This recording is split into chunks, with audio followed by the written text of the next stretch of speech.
Las experiencias. A veces, cuando uno empieza a hablar de la doctrina de la elección divina, puede uno percibir que como que no gusta que la gente o algunas personas que uno diga, mire, examinemos la doctrina de, de la elección divina. Otras personas, cuando empezamos empezamos a compartir, como que se les hace extraño y tienen unas interpretaciones realmente muy alejadas de las Sagradas Escrituras. Últimamente hablaba con un predicador, y entonces me decía, no, no, no, no, doctor Juan, eso es una doctrina que surgió en la Reforma, especialmente de Calvino y sus discípulos. Entonces yo le decía, no, me parece que no, porque apareció en los escritos de los evangelios, está, especialmente en Romanos, especialmente en el Evangelio de Juan, en Hebreos, en Apocalipsis, ahí está. Ahí habla de la doctrina de la elección, y yo le decía, es más, desde el Antiguo Testamento. Y si no, miremos, era que Noé estuvo buscando al Señor y fue el que se ideó el arca y todo. ¿O qué pasó con Abraham, que estaba en Ur de los Caldeos? Él fue el que buscó, o Moisés. Y así continuamente, con los jueces, con los monarcas, con los profetas.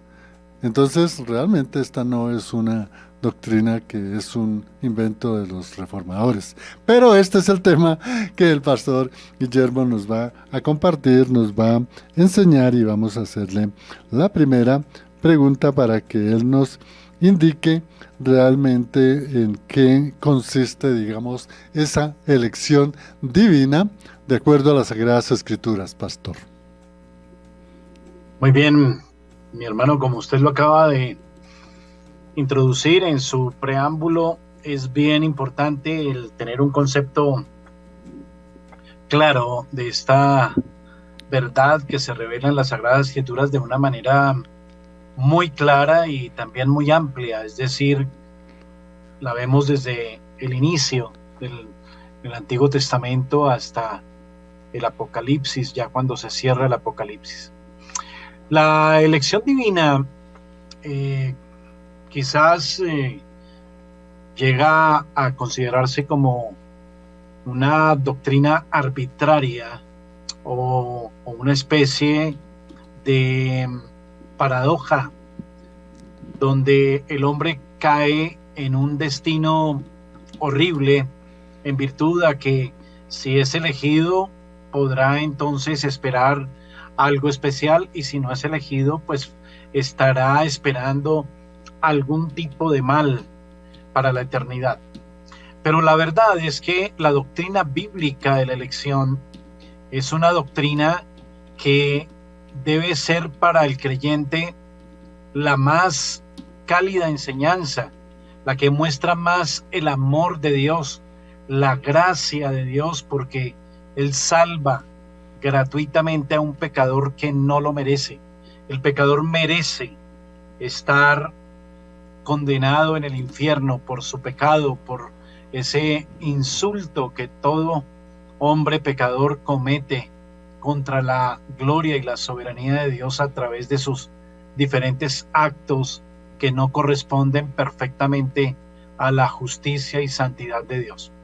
Entonces, Dios en su infinita gracia ha querido mostrar su amor y ha querido rescatar de la condenación a aquellos que Él soberanamente elige para hacerlos objetos de todas las bendiciones y de todas las promesas que Él también de manera libre y soberana ha querido establecer para sus escogidos.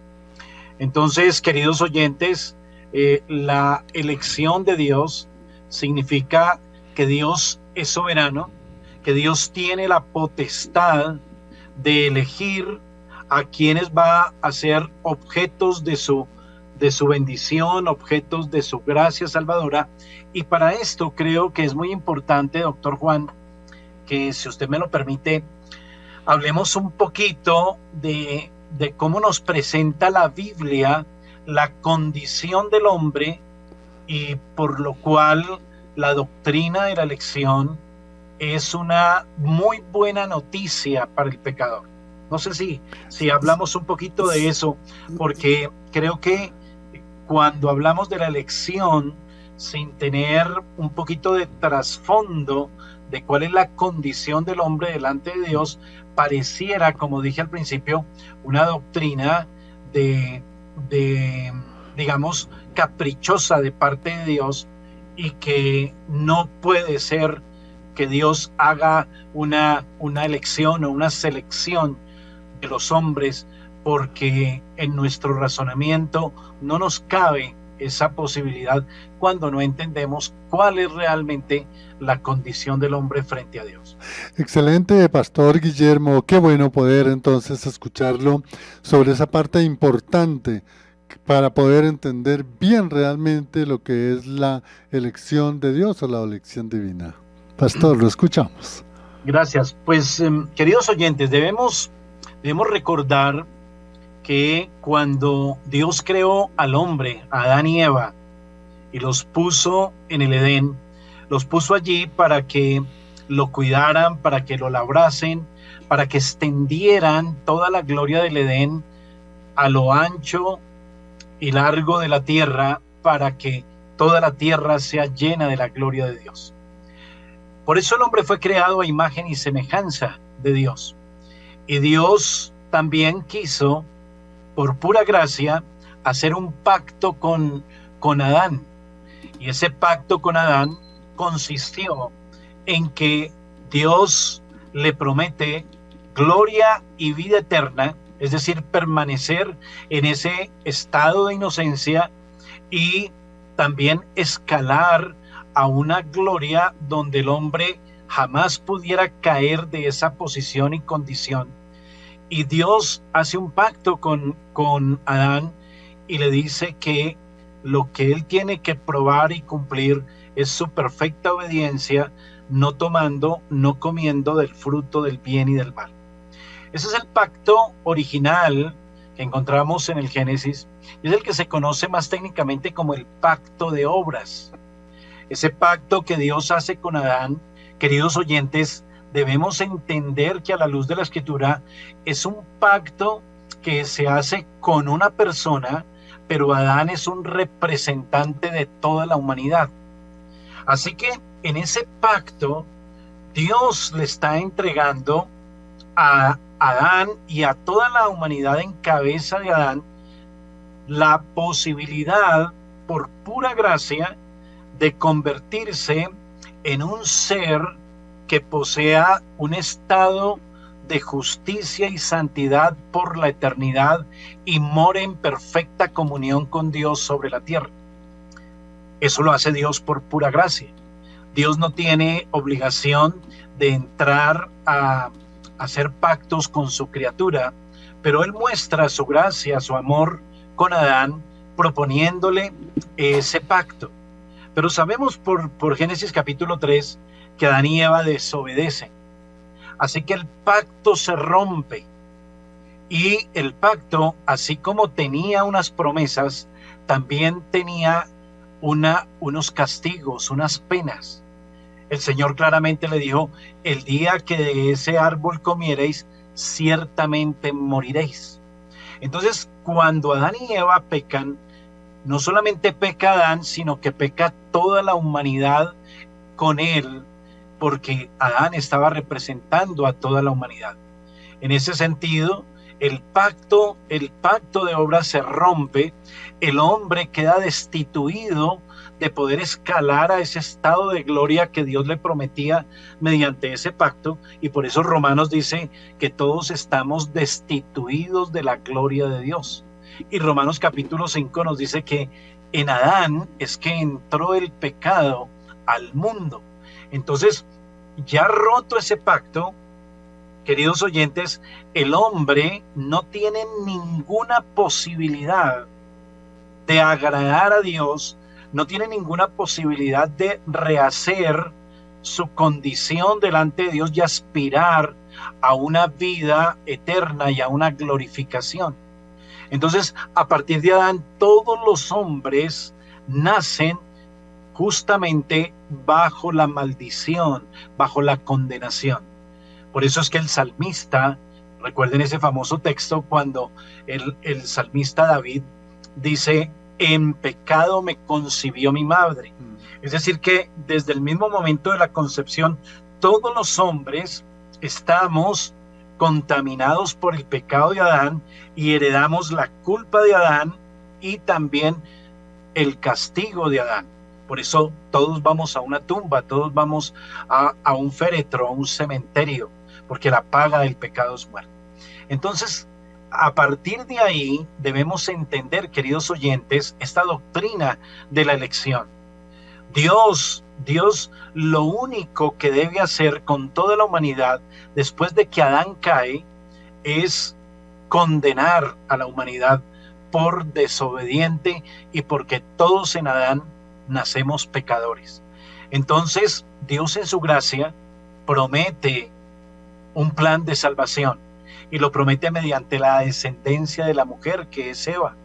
Y entonces, a partir de ahí, empieza ese plan de salvación a desarrollarse hasta que se cumpla esa promesa de ese descendiente de la mujer que iba a ser Cristo.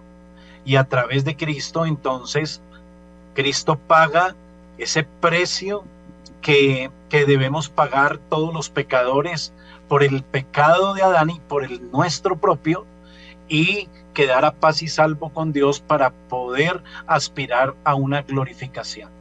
Entonces, Dios lo que hace es diseñar un plan de salvación, proveer un salvador a través de la descendencia de Eva y escoger un número de hombres o de almas para que sean beneficiarias de ese plan de salvación y rescatar ese número de almas que escoge, que están condenadas por la eternidad desde el mismo momento en que entró el pecado a la humanidad, y Dios, por su gracia, de toda esa masa de humanidad caída, escoge para que a través de Cristo puedan ser salvos de esa maldición que hay por causa de la entrada del pecado en la humanidad. Entonces, en Adán, dice Romanos, todos hemos pecado y a través del pecado entró la muerte. Y en ese sentido, entonces, bueno, no hay ni uno solo. Todos nacemos con una naturaleza caída, nacemos ya bajo condenación. Y ahora Dios, desde antes de la fundación del mundo, ha querido entonces elegir a quienes va a rescatar de ese justo destino de condenación en el infierno, y los elige para que a través de Cristo puedan ser salvos. Entonces esa sería una manera, queridos oyentes y doctor Juan, de entender que la condición del hombre, como llegamos todos a esta tierra, todos llegamos a esta tierra bajo la justa ira de Dios. Y por eso Romanos es claro en decir que la ira de Dios se revela desde el cielo todos los días sobre la humanidad pecadora. ¿Y quiénes son los pecadores? Pues todos, porque todos nacemos bajo la condenación de Adán. En ese sentido, ahora sí podemos hablar, queridos oyentes, que el amor de Dios, la gracia de Dios, no permite, si me lo deja decir en esas palabras, la gracia de Dios no permite que toda la humanidad entonces termine arruinada en el infierno, sino que muestra su gracia con un plan de salvación. Pero ese plan de salvación es soberanamente establecido por Dios, y Dios soberanamente elige a quienes van a ser beneficiarios de ese plan de salvación a través de Jesucristo. Entonces, ahí es donde empezamos a tomar sentido de esta doctrina de la elección, que no es una elección caprichosa, y no es que el hombre merece la salvación No, todo hombre nacido de mujer merece la condenación. Y Dios muestra su gracia eligiéndolo soberanamente, si Él quiere, para que no se condene, sino que Cristo pague por él, por su pecado, y así pueda ser perdonado, reconciliado y acceder a la glorificación y a la vida eterna. Excelente, Pastor Guillermo. Vea, amigo oyente, lo que estamos aprendiendo tan importante con esa exposición amplia, precisamente como la naturaleza de dónde o la razón de ser bíblicamente, de por qué hablar de la elección de Dios. Es importante, amigo, que volvamos a escuchar nuevamente este audio para poder entender. Y para continuar, seguimos haciéndole preguntas al Pastor Guillermo para que él nos diga cuál fue la base de la elección divina para que Dios en el Antiguo Testamento eligiera, digamos, al pueblo de Israel. Muy buena pregunta. Entonces, siguiendo el hilo de la revelación que Dios nos da en su palabra y lo que veíamos en resumen hace un momento, después que toda la humanidad cae, Dios va a conformar ese pueblo elegido, a través del cual Él va a mostrar su gracia salvadora. Entonces, Él inicia conformando poco a poco ese pueblo.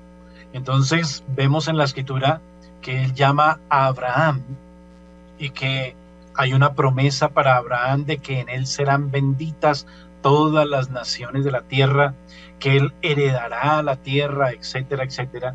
Pero que Abraham no será propiamente el Salvador, sino que será a través de la descendencia de Abraham que serán benditas todas las naciones de la tierra.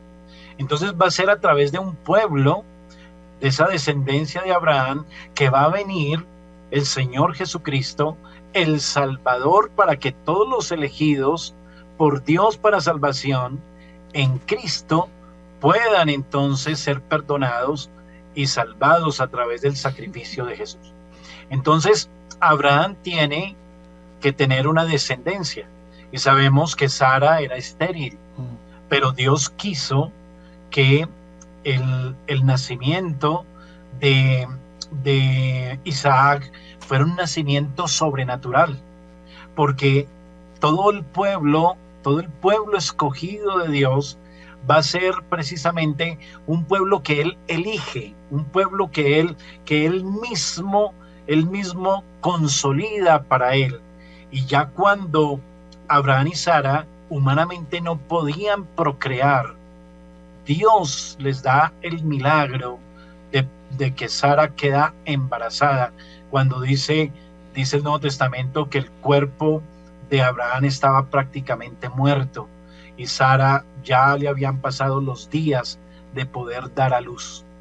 Y es a través de Isaac entonces que se renueva esa promesa dada a Abraham. Y pues obviamente sabemos que Isaac fue padre de Jacob y Jacob se llamó Israel.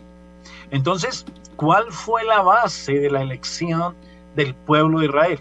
La base de la elección del pueblo de Israel fue la soberana voluntad de Dios.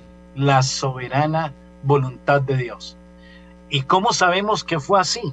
Bueno, pues el Nuevo Testamento nos resume de una manera magistral eso que acabamos de meditar respecto a la elección de Abraham, la promesa de Abraham y la descendencia de Abraham. Voy a leer brevemente Romanos 9:9 en adelante. Dice, porque la palabra de la promesa es esta: por este tiempo vendré y Sara tendrá un hijo. Y no solo esto, sino también cuando Rebeca concibió de uno, de Isaac nuestro padre, pues no habían nacido, ni habían hecho aún ni bien ni mal, para que el propósito de Dios conforme a la elección, note que ahí dice claramente, para que el propósito de Dios conforme a la elección permaneciese, no por las obras, sino por el que llama. se le dijo, el mayor servirá al menor. Y se estaba refiriendo a los dos niños que estaban en el vientre de Rebeca, a Jacob y a Esaú. Y por eso dice después la palabra, a Esaú aborrecí y a Jacob amé, porque es conforme a la elección, para que permanezca claramente que Dios tiene un pueblo elegido, Dios tiene un plan para consolidar un pueblo escogido, y ese pueblo escogido, Él mismo lo llama, Él mismo entonces es quien lo consolida. Y así fue la elección de Israel, fue por la pura soberanía de Dios, en virtud de ese plan de salvación que Dios diseñó y que lo llevó a cabo a través de llamar a Abraham para empezar a consolidar ese pueblo que dio a luz el pueblo de Israel. Entonces Israel tiene como base de su elección la sola soberana gracia de Dios, queridos oyentes y querido hermano Juan. Gracias, Pastor Guillermo. Qué bueno poder estar escuchando esta enseñanza que va a ser de mucha edificación para poder entender lo que el pastor nos indicó, en donde nos hacía una enseñanza de lo que es la condición del hombre después de la caída en el Edén, y la soberanía y la gracia y la voluntad perfecta de Dios para elegir un redentor para salvar a la humanidad y llamar a aquellos que de acuerdo a la gracia y soberanía de Dios formamos la iglesia, el cuerpo de Cristo. Y también nos hacía referencia en la última parte, muy importante de esta parte, de ese llamado de Dios en su soberanía, en su voluntad, esa elección a Abraham como el padre de naciones, que por esa nación llegaría a conocerse el Evangelio de Cristo en todo el mundo.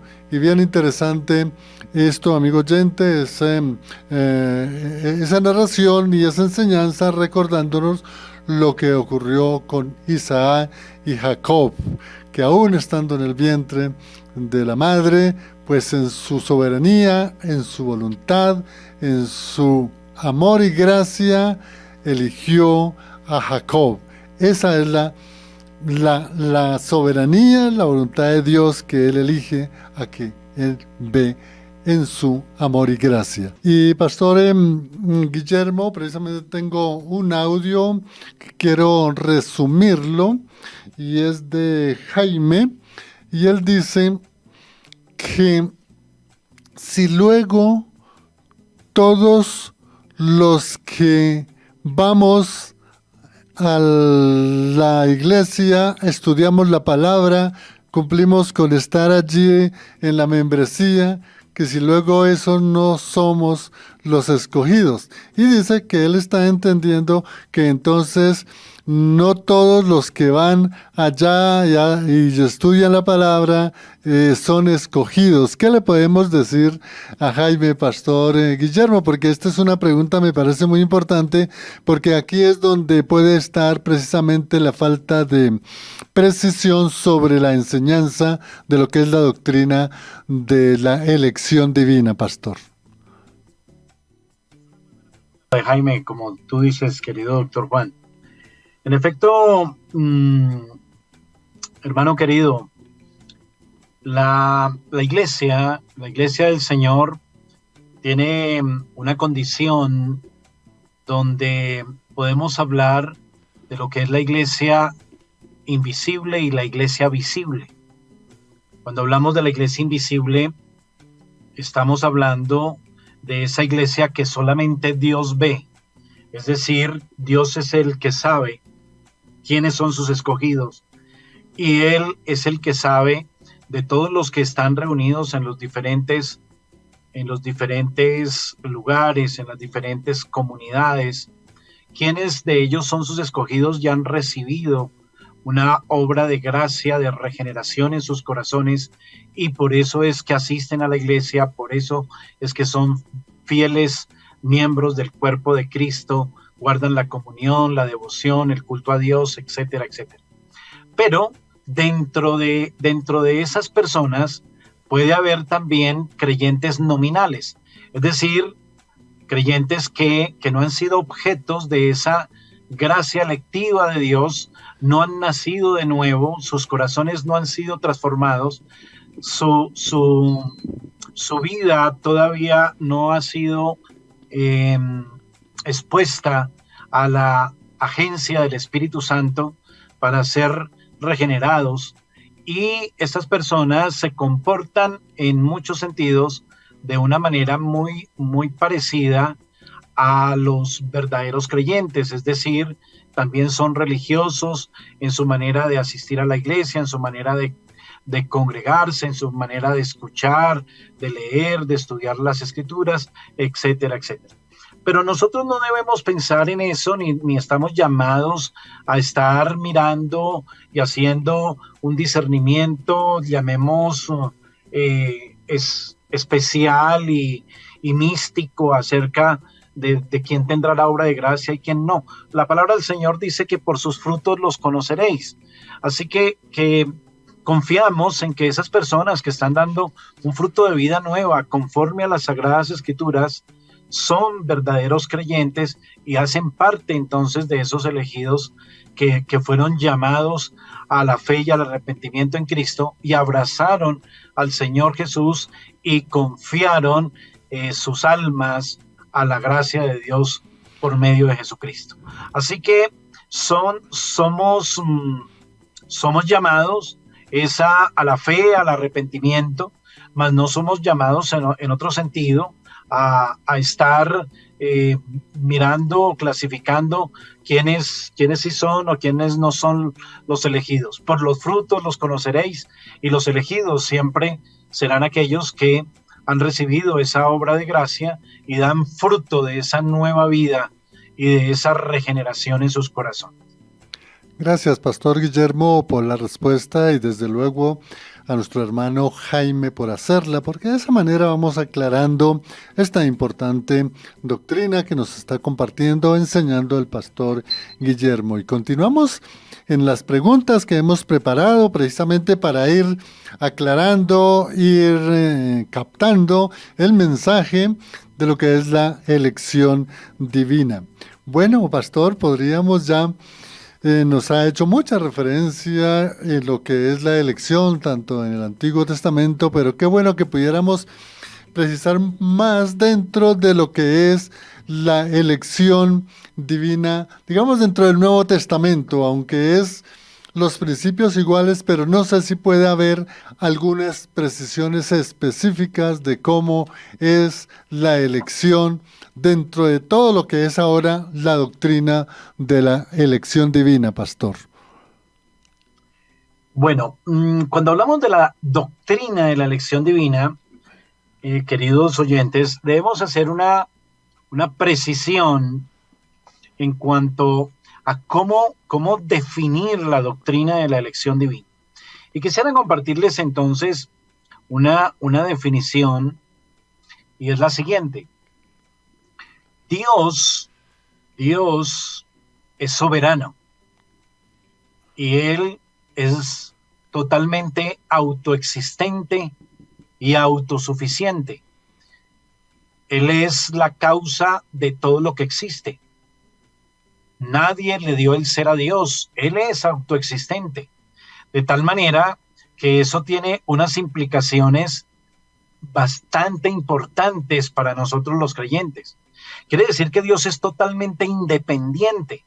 Él es independiente en su voluntad, es independiente en su poder, Él es independiente en sus designios. Dios no debe responder ante nada ni ante nadie. Él hace en el ejército de las estrellas, en la tierra, conforme a su santa voluntad. Y es con base precisamente a esa autoexistencia que también hablamos de la soberanía absoluta de Dios. Y cuando hablamos de la soberanía absoluta de Dios, aplicada a la doctrina de la elección, vamos a decir que entonces la doctrina de la elección contiene esa gran verdad de que Dios soberanamente, por medio de sus decretos y para la manifestación de su gloria, eligió libremente en un acto soberano y eterno, sin tomar en cuenta ninguna condición o mérito en el objeto de su elección, a quienes entonces iba a salvar y iba a proveerles vida eterna por medio de Jesucristo para la alabanza de la gloria de su gracia. Entonces, vuelvo a repetirles la idea, queridos oyentes. La elección soberana de Dios enfatiza que Él es la causa primera de todas las cosas. Y en un acto soberano y eterno, para la manifestación de su gloria, Él ha elegido para vida eterna por medio de Jesucristo, para alabanza de su gloria, a todos aquellos que Él quiere. De tal manera que Dios desde la eternidad, por su gran sabiduría, por su santísimo consejo, antes de la fundación del mundo y conforme a su propósito eterno e inmutable, eligió el número exacto de hombres designados particular e inalterablemente, y su número es cierto y definido y no puede ser ni aumentado ni disminuido, de aquellos que van a ser beneficiarios de la obra de Cristo para salvación y vida eterna. Eso es la doctrina de la elección divina en el Nuevo Testamento. ¿Y qué textos de la Escritura podemos nosotros tener como un fundamento de lo que estamos diciendo? Bueno, cuando vamos al Evangelio de Juan, hay un texto muy explícito, y es cuando el Señor dice: no me elegisteis vosotros a mí, sino que yo os elegí a vosotros y os he puesto para que llevéis fruto y vuestro fruto permanezca. En Primera de Pedro, capítulo 1, versículo 1 dice: Pedro, apóstol de Jesucristo, a los expatriados de la dispersión en el Ponto, Capadocia, Galacia, Asia y Bitinia, elegidos según la presencia de Dios Padre en santificación del Espíritu, para obedecer y ser rociados con la sangre de Jesucristo. Gracia y paz os sean multiplicados. Dice también el apóstol Pablo en Primera de Timoteo, capítulo 5, versículo 21, te encarezco delante de Dios y del Señor Jesucristo y de sus ángeles escogidos, que guardes estas cosas sin prejuicios, no haciendo nada con parcialidad. Entonces estamos hablando de la elección de Dios, y que Dios también tiene no solamente almas humanas escogidas para salvación, sino también tiene ángeles escogidos. Pero bueno, el tema de los ángeles es otro aspecto. Y también le dice a Timoteo: pero el fundamento de Dios está firme, teniendo este sello: conoce el Señor a los que son suyos. Y en el Evangelio de Juan: no hablo a todos vosotros, dice el capítulo 13, verso 18. Yo sé, dice el Señor Jesús, a quienes he elegido. Entonces, podemos, a la luz de estos textos y muchos otros, como por ejemplo, el pasaje quizás más significativo es el de Efesios capítulo 1. El pasaje de Efesios capítulo 1 es donde Pablo da una doxología muy extensa. Dice: bendito sea el Dios y Padre de nuestro Señor Jesucristo, quien nos escogió con toda bendición desde antes de la fundación del mundo. Y allí entonces encontramos esa elección soberana desde antes de la fundación del mundo, de los que van a ser salvos por medio de Jesucristo. Entonces, creo que estos textos nos ayudan por lo menos a tener ya un abrebocas para seguir profundizando ustedes, queridos oyentes, en sus Biblias, mirando las Escrituras, para darnos cuenta que en efecto esta doctrina de la elección es una doctrina clara, es una doctrina que continuamente se remarca. Y la doctrina se remarca, queridos oyentes, porque es que la doctrina de la elección es parte del Evangelio. El Evangelio es la buena noticia de que Dios por gracia ha elegido a muchos para darles el don de la fe, el don del arrepentimiento, para que puedan volverse a Dios confesando su pecado y abrazando a Cristo y pidiendo perdón por sus pecados. Si Dios no opera en sus elegidos, pues obviamente nadie podría creer, porque desde Adán todos hemos caído, como hablábamos hace un rato en la primera parte de nuestro programa. Entonces, si todos hemos caído, dice la Escritura, estamos muertos en delitos y pecados. No hay bueno ni uno solo.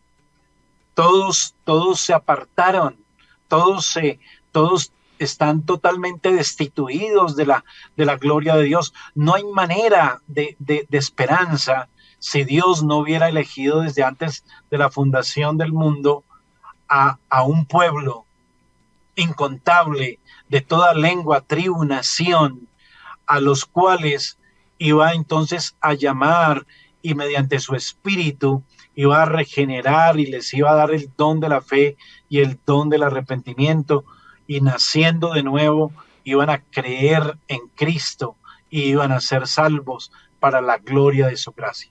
Entonces, esa es la doctrina de la elección en el Nuevo Testamento, queridos oyentes y hermano Juan. Gracias, Pastor Guillermo.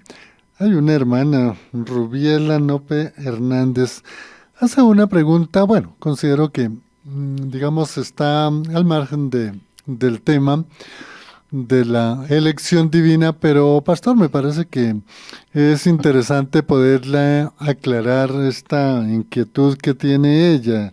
Ella dice que los católicos, creo que se refiere a la iglesia tradicional católica, apostólica y romana, dicen que el mismo Dios de los cristianos, que es el mismo Dios de ellos. Es decir, la pregunta es que si el Dios de los católicos es el mismo Dios de los cristianos. Considero que podemos hacerle una aclaración y una orientación a nuestra hermana Rubiela, pastor. Es una pregunta bien interesante, hermana Rubiela. Y la manera como quisiera responderle es que no hay sino un solo Dios, y es el Dios que se ha revelado en las Sagradas Escrituras. Y si nosotros creemos y aceptamos ese Dios tal cual y como se nos revela en las Sagradas Escrituras, estamos diciendo que cualquier persona que lo haga es una persona que tiene fe en Dios y que cree en el mismo Dios. Pero tendríamos que pensar, querida Rubiela, si la manera como los católicos ven a Dios a través de las Escrituras es la verdadera forma como Dios se ha revelado en su palabra. Entonces, hay una gran diferencia entre la verdad y la revelación de Dios en su palabra y la manera como yo la entienda y como yo la interprete. Entonces consideramos que hay muchos intentos y muchas formas de interpretar la palabra de Dios y interpretar quién es Dios de acuerdo a las Sagradas Escrituras. Entonces, lamentablemente vemos que hay una gran variedad de interpretaciones y en eso se diferencia una fe verdadera de una fe falsa. Entonces, dependiendo de cómo se recibe y se acepta esa revelación, esa verdad de Dios que ha sido dejada en las Sagradas Escrituras, de eso depende que podamos realmente decir que estamos creyendo en el mismo Dios. Y lamentablemente, eh, el catolicismo interpreta las escrituras de una manera distinta, donde el Dios de ellos viene a ser un Dios distinto al Dios que se revela en las escrituras y en el cual creemos nosotros los cristianos. Entonces, en ese sentido, hay que hacer una gran diferencia. Igual que cuando hablamos con un incrédulo, querida hermana, cuando hablamos con un incrédulo, el incrédulo dice que también cree en Dios y que cree en el Dios de la Biblia, pero él tiene una imagen muy personal y muy propia de Dios porque ni siquiera ha leído las Sagradas Escrituras. Tiene un Dios de su propia imaginación, y ese Dios de la imaginación de nuestro familiar incrédulo, de nuestro vecino incrédulo, ese Dios no es el mismo Dios en el que nosotros creamos. Así diga también que esa persona cree en Cristo, cree en los apóstoles y todo eso, pero es todo conforme a su imaginación, porque ni siquiera han leído la Biblia. Entonces, esas personas tienen una imagen de Dios totalmente diferentes, y en eso se distingue gran parte de por qué no podemos decir que todos creemos en el mismo Dios. Este es el único Dios verdadero, el que está revelado en las Escrituras, y debe ser aceptado y creído tal cual como se revela aquí. Y si no lo aceptamos así, no estamos creyendo en el mismo Dios. Bien, pastor, se nos va a agotar el tiempo, nos queda por unos 4 minutos, pero qué bueno, pastor, que pudiéramos explicarle a nuestros oyentes lo que es el propósito o el fin de la elección divina. ¿Cuál es ese propósito y ese fin? Queridos oyentes, gracias, doctor Juan. Esta pregunta que me hace el doctor Juan creo que va a servir mucho para cierre del tema y para poder quizás alumbrar y tener más luz acerca de esta doctrina de la elección divina. ¿Cuál es el propósito de la elección divina? El propósito de la elección divina lo podemos clasificar en 2 direcciones. En cuanto a Dios, hay un propósito, y en cuanto a los hombres.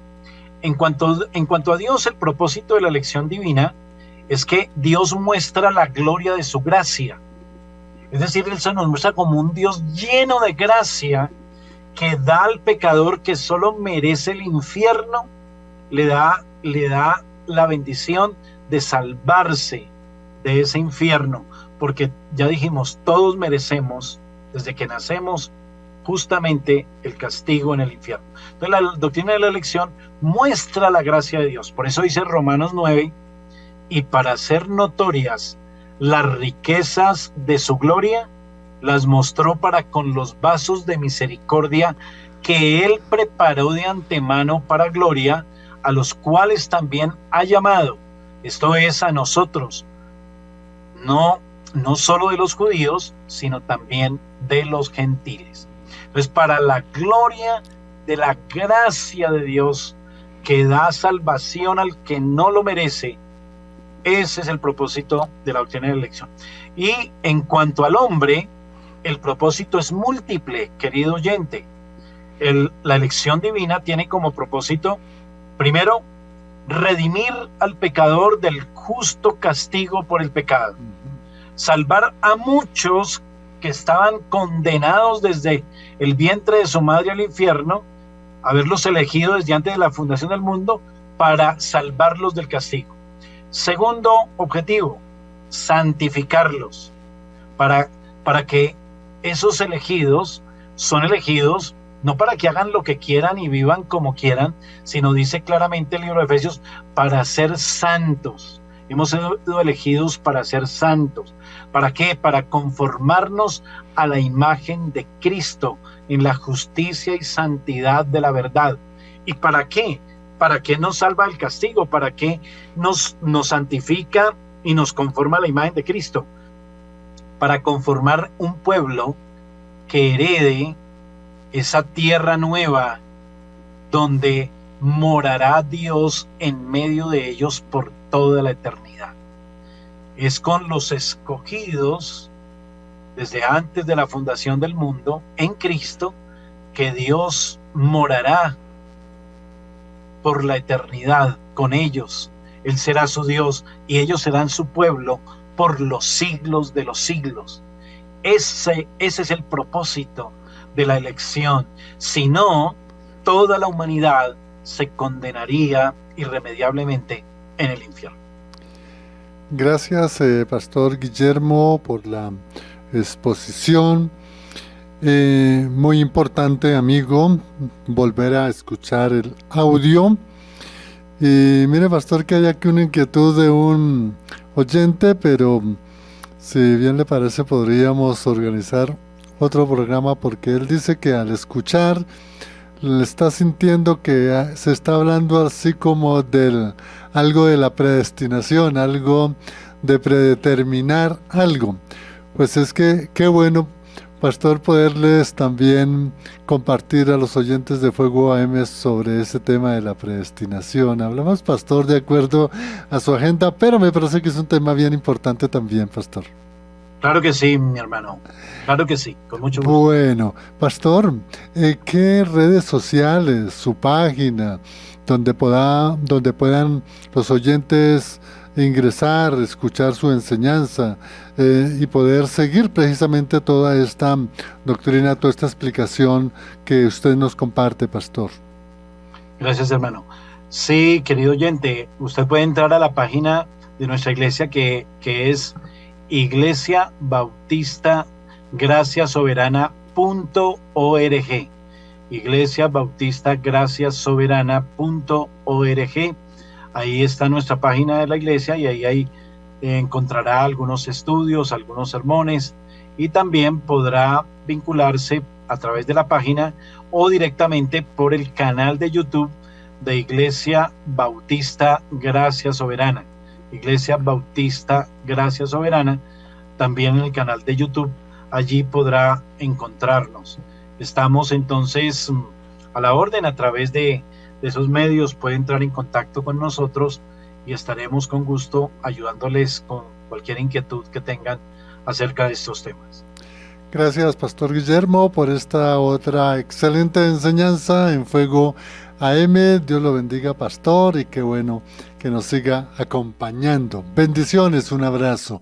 Para todos los amigos de Fuego AM, bendiciones, un abrazo a todos los que estuvieron conectados en YouTube, Blanca Amparo, Rubiela, bueno, y otros que estuvieron ahí atentos, los de el canal en YouTube y de igual manera en WhatsApp.